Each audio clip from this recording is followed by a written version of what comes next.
Moi, j'étais polytoxicomane. Mon produit de choix, c'était l'héroïne, cocaïne occasionnellement. Moi, ça me faisait rire à l'époque quand on parlait de spirale des drogues, parce que je disais je bois, je fume, et puis jamais je serai toxico ou quoi. Une obsession dans la tête, c'était prendre tous les matins, c'était ça, quoi. Je me réveillais en manque, je voyais que ça pour me soulager. On en consomme tous les jours sans s'en rendre compte. Et au bout de 3 semaines, 2 ou 3 semaines, on se retrouve un jour sans consommer, et là on comprend. Et le jour où je me suis retrouvé avec une seringue dans le bras, même si je me disais ça y est, je suis un toxicomane, ça m'empêchait pas de continuer et de voir que je me détruisais à petit feu, ça me freinait pas du tout, quoi. J'ai vu vraiment que j'allais mourir, quoi. Que dès que je voyais quelqu'un dans la rue qui était au fond du trou, qui dormait dehors, je dis c'est ce qui m'attend, moi j'en étais pas loin.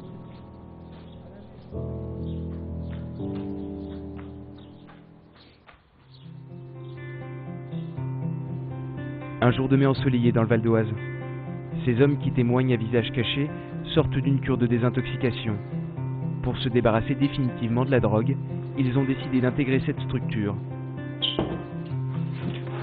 Allô, bonjour. Coucou, on fait la sieste? Des consommateurs de plus en plus jeunes et qui cumulent les pratiques addictives. C'est le constat de cet ancien policier de la brigade des stupes, reconverti dans l'associatif. Ici, il héberge une trentaine de personnes venues de toute la France pour une prise en charge de 6 à 9 mois.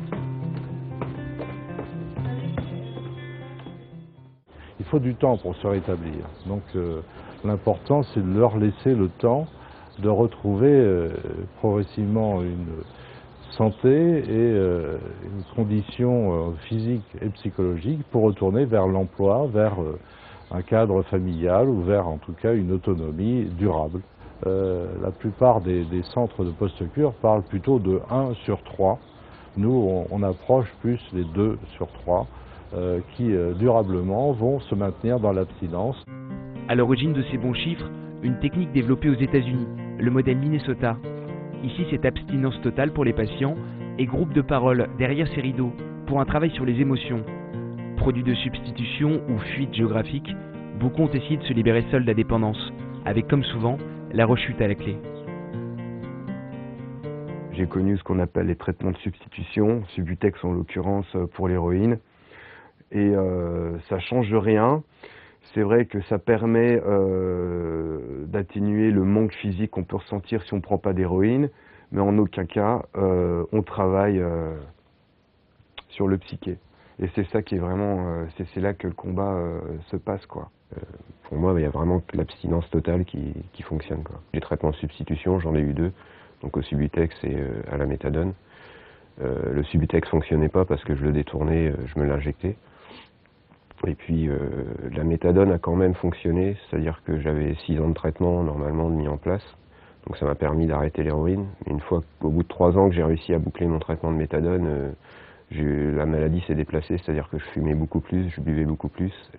J'ai tout essayé. Que ce soit méthadone ou aucun autre produit, ça va m'engourdir la tête et après je baisse les armes et je reconsomme tout, quoi, derrière. Alors, moi, le seul moyen que j'ai vu vraiment qui marchait, parce que tout le reste je l'ai fait, c'est de plus rien prendre.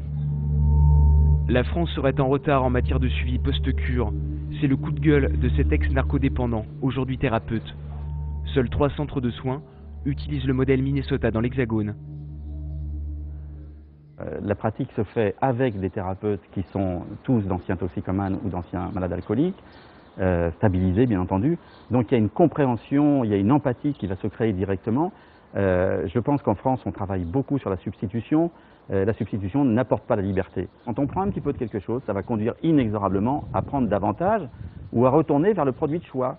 Quand on n'a pas la substitution, par exemple, inexorablement on va retourner chez le dealer, ou on va prendre de l'alcool, massivement, pour calmer justement l'effet de manque.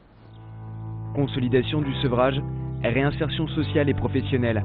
À l'Edvo, on pousse les patients à retrouver un logement, un travail et renouer des liens avec leur famille.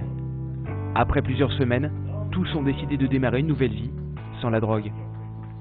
Donc ce qui est important, c'est à un moment donné, essayer de se dépasser soi-même et de dire bon bah je peux pas y arriver tout seul et il faut faire appel à des professionnels tout simplement, quoi. Et là maintenant je me réveille tous les matins, c'est un bonheur, quoi. C'est vrai que je suis réveillé assez de bonne heure là et dès que le soleil, je sais pas si c'est automatique, dès qu'il y a un rayon de soleil, quoi, je suis debout, quoi, je suis prêt à attaquer la journée avec plaisir, quoi. je me contente des petits trucs de la vie, quoi. Bon, toutes ces années que j'ai mis un plaisir bête à me détruire, là je réapprends à me reconstruire. Des fois ça me paraît difficile, mais c'est envisageable sans consommer, ce qui était pas du tout envisageable pour moi avant, quoi. C'était vivre ne serait-ce que sans fumer un joint, c'était pas envisageable du tout, quoi. Je pensais pas que c'était possible de vivre sans consommer. Ce centre post-cure fait figure d'exception. Alcooliques, toxicomanes, chaque année, une quarantaine de patients sortent clean de lait de veau. La liste d'attente ne désemplit pas. Dans quelques mois, l'association se dotera de 9 places supplémentaires.